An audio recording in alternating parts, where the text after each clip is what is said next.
Nama Muhammad Basri atau yang lebih dikenal sebagai Basri Kajang mendadak menjadi perhatian publik setelah disebut dalam sidang panitia khusus atau Pansus Hak Angket DPRD Kabupaten Goa. Penyebutan namanya dalam forum resmi tersebut memicu rasa penasaran masyarakat hingga menjadi perbincangan luas di media sosial. Sejak sidang berlangsung, pencarian mengenai sosok Basri Kajang terus meningkat. Banyak warganet ingin mengetahui latar belakang, profesi, hingga rekam jejak pria yang akrab disapa Ombas tersebut. Lantas, siapakah sebenarnya Basri Kajang? Berdasarkan berbagai informasi yang tersedia di ruang publik, Basri Kajang dikenal sebagai konsultan politik yang telah lama berkecimpung dalam dunia strategi pemenangan pemilu, komunikasi politik, serta pendampingan sejumlah tokoh politik di Sulawesi Selatan. Selama berkarier, ia disebut memiliki pengalaman dalam menyusun strategi komunikasi publik, melakukan pemetaan elektoral, hingga mendampingi kandidat pada berbagai kontestasi pemilihan kepala daerah. Namanya juga pernah tercatat sebagai bagian dari Parameter Strategi Indonesia, sebuah lembaga konsultan yang bergerak di bidang riset politik, survei, komunikasi publik, serta strategi pemenangan. Di lembaga tersebut, Basri Kajang pernah menjabat sebagai Direktur Pemenangan sekaligus Project Manager. Posisi itu membuat namanya cukup dikenal di kalangan konsultan politik di Sulawesi Selatan. Selain aktif di dunia politik, Basri Kajang juga memiliki rekam jejak di industri media. Berdasarkan profil profesionalnya, sejak tahun 2017 ia menjabat sebagai Chief Executive Officer Makassar TV. Posisi tersebut membuatnya terlibat dalam pengembangan media penyiaran lokal di kota Makassar, sekaligus memperluas pengalamannya di bidang komunikasi publik dan strategi penyampaian informasi kepada masyarakat. Menariknya, Basri Kajang tidak berasal dari latar belakang ilmu politik. Ia merupakan alumnus Universitas Negeri Makassar atau UNM dari jurusan Teknik Elektro. Meski memiliki pendidikan di bidang teknik, perjalanan karirnya justru berkembang di dunia konsultasi politik, komunikasi strategis, dan media. Sejumlah media juga menyebut Basri Kajang pernah menjadi bagian dari tim strategi dalam berbagai kontestasi politik di Sulawesi Selatan. Namanya dikaitkan dengan sejumlah tokoh politik daerah yang disebut pernah menggunakan jasa pendampingannya dalam proses pemenangan pilkada. Namun hingga kini belum terdapat daftar resmi yang merinci seluruh kandidat maupun kepala daerah yang pernah didampinginya. Nama Basri Kajang mulai menjadi perhatian publik setelah disebut dalam sidang Pansus Hak Angket DPRD Goa yang tengah membahas sejumlah persoalan penyelenggaraan pemerintahan daerah. Dalam persidangan tersebut, beberapa saksi menyebut nama Basri Kajang dalam keterangannya. Salah satu isu yang kemudian ramai diperbincangkan adalah dugaan hubungan pribadi antara dirinya dengan Bupati Goa. Namun demikian, perlu dicatat bahwa informasi tersebut masih berupa keterangan yang disampaikan dalam forum persidangan dan belum merupakan fakta hukum yang telah diputus oleh pengadilan. Hingga saat ini, belum ada putusan pengadilan yang berkekuatan hukum tetap yang membuktikan tuduhan tersebut. Karena itu, seluruh pihak tetap berada dalam posisi yang sama di hadapan hukum sesuai asas praduga tak bersalah.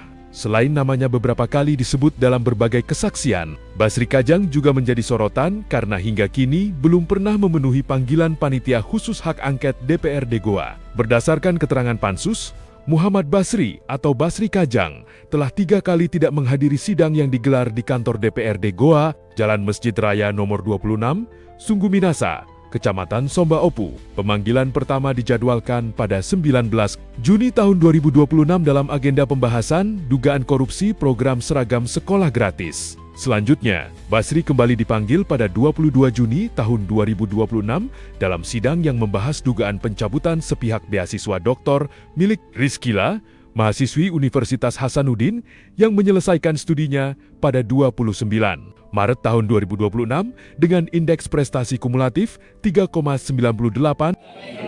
Yang ditanyakan seputaran pemberhentian beasiswa saja.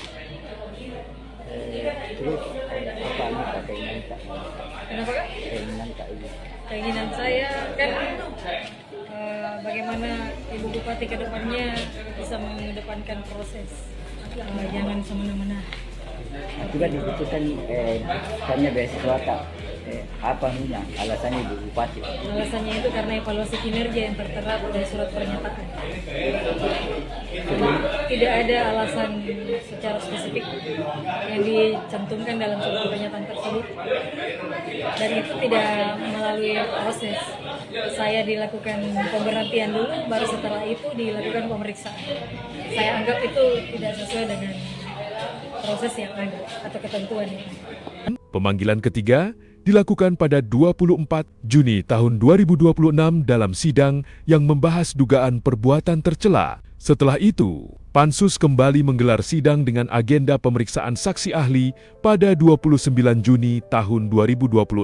Ketua Pansus Hak Angket DPRD Goa, Kasim Silat, mengatakan pihaknya telah beberapa kali berupaya menghadirkan Basri Kajang karena namanya terus muncul dalam setiap persidangan. Menurut Kasim, dari 25 orang saksi yang dijadwalkan memberikan keterangan selama proses hak angket berlangsung, hanya Basri Kajang yang belum pernah hadir memenuhi panggilan. Meski demikian, hingga saat ini belum diketahui alasan pasti ketidakhadiran Basri Kajang dalam 3 kali pemanggilan tersebut. Belum ada pula keterangan resmi dari Basri Kajang maupun kuasa hukumnya terkait absennya dalam sidang Pansus Hak Angket DPRD Goa. Ketidakhadiran tersebut kemudian menjadi perhatian publik karena nama Basri Kajang berkali-kali disebut dalam kesaksian para saksi yang hadir di forum Pansus. Namun demikian, penyebutan nama seseorang dalam persidangan belum dapat dimaknai sebagai bukti atas suatu dugaan pelanggaran dan tetap harus dibuktikan melalui mekanisme hukum yang berlaku. Di tengah bergulirnya sidang hak angket, perkembangan baru muncul setelah Bupati Goa, Siti Husniah Talenrang, melaporkan 2 saksi yang memberikan keterangan di Pansus Hak Angket ke Bareskrim Polri pada Jumat 4 Juli tahun 2026. 2 orang yang dilaporkan adalah Saenal Abidin, seorang wartawan media daring, serta Agus Salim Harahap yang saat ini menjabat sebagai Kepala Dinas Perhubungan Kabupaten Goa. Dalam konferensi pers di rumah jabatan Bupati pada Sabtu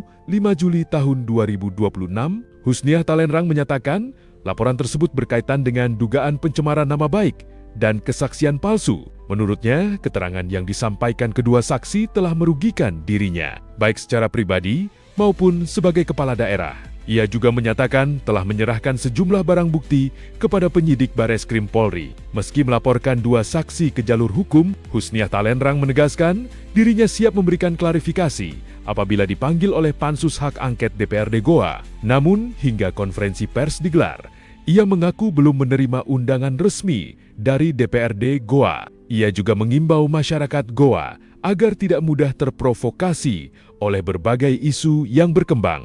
Menurutnya, roda pemerintahan dan pelayanan publik di Kabupaten Goa tetap berjalan normal. Saja atau seluruh saksi? 20 saksi. Untuk kemarin kami melapor baru 2, Senal Abidin dan Agus Sarahap. Yang lainnya tentu akan kita tindak lanjuti, kita kembangkan. Mudah-mudahan ini bentuk upaya kami agar bisa memperoleh hak-hak terbaik saya selaku kepala daerah. Apa alasan kajian Ibu sendiri sampai melaporkan 2 saksi ini dalam sidang? Pertama, mereka adalah satu itu melanggar aturan dan undang-undang terhadap saudara Enal sendiri, karena saya bukan orang hukum, namun saya bisa melihat bahwa saudara Enal ini melanggar etika jurnalistik dan memberikan kesaksian palsu terhadap apa yang disampaikan di DPR kemarin. Kemudian kedua, Agus Sarahap juga sama, ketika pencemaran nama baik pada saya dan tentunya kesaksian palsu itu menyebabkan menjadi isu dan fitnah terhadap saya. Selain melaporkan perkara tersebut ke Bareskrim Polri, kuasa hukum Bupati Goa, Amirullah dari Specialist Law Firm, mengatakan pihaknya juga mengadukan Saenal Abidin ke Dewan Pers. Menurut Amirullah, materi kesaksian yang disampaikan dinilai tidak berimbang dan lebih banyak berisi asumsi. Ia berpendapat bahwa laporan pidana yang diajukan berkaitan dengan dugaan pencemaran nama baik sebagaimana diatur dalam ketentuan hukum yang berlaku. Hingga kini, perhatian publik masih tertuju pada 2 hal sekaligus. Pertama, profil Basri Kajang yang mendadak menjadi sorotan setelah namanya beberapa kali disebut dalam sidang Pansus Hak Angket DPRD Goa. Kedua, perkembangan proses hukum terkait laporan Bupati Goa terhadap 2 saksi yang memberikan keterangan dalam forum tersebut. Sementara itu, berbagai isu yang berkembang masih menjadi bagian dari proses hukum dan proses politik yang sedang berjalan. Belum ada putusan pengadilan yang berkekuatan hukum tetap mengenai berbagai dugaan yang mencuat selama persidangan berlangsung. Karena itu, seluruh informasi yang muncul melalui keterangan para saksi tetap perlu ditempatkan dalam konteks proses pemeriksaan yang masih berjalan dan belum dapat dijadikan kesimpulan akhir. Publik pun diharapkan menunggu perkembangan resmi dari aparat penegak hukum maupun hasil pembahasan. Panitia Khusus Hak Angket DPRD Goa, kasus ini juga kembali menjadi pengingat mengenai pentingnya transparansi, akuntabilitas, serta penghormatan terhadap asas praduga tak bersalah dalam setiap proses hukum dan pengawasan pemerintahan. Dengan demikian, setiap pihak yang disebut dalam persidangan tetap memiliki hak yang sama untuk memberikan klarifikasi maupun pembelaan sesuai mekanisme hukum yang berlaku. Sementara masyarakat diharapkan tetap mengedepankan informasi yang telah terverifikasi dan tidak terburu-buru menarik kesimpulan sebelum seluruh proses selesai.